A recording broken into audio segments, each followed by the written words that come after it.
what is it? What is it about humanity that wants to go to all the details and stuff and listen? You know, these guys like Faukci get up there and start talking. You know, he doesn't know anything really about anything, and I'd say that to his face. Nothing. The man thinks you can take a blood sample and stick it in an electron microscope, and if it's got a virus in there, you'll know it.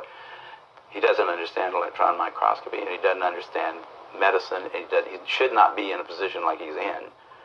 Most of those guys up there on the top are just total administrative people, and they don't know anything about what's going on at the bottom. You know, those guys have got an agenda, which is not what we would like them to have, being that we pay for them to take care of our health in some way.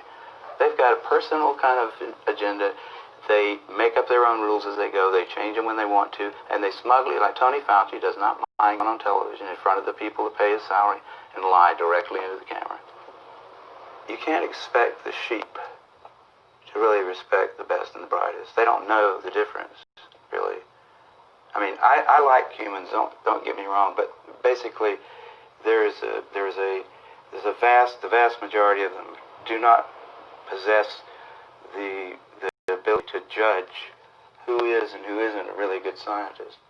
I mean, that's a problem. That's a main problem, actually, with science, I'd say, in this century, because science is being judged by people.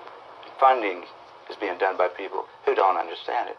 Okay, who do we trust? Faukci. Faukci doesn't know enough to, you know. If Faukci wants to get on television with somebody who knows a little bit about this stuff and debate, he could easily do it because he's been asked. I mean, I've had a lot of people, president of the University of South Carolina, ask Faukci if he'd come down there and debate me on the stage in front of the student body, because I wanted somebody who was from the other side to come down there and balance because I felt like, well, these guys can listen to me, but I need to have somebody else down here that's going to tell me the other side. But Faukci didn't want to do it.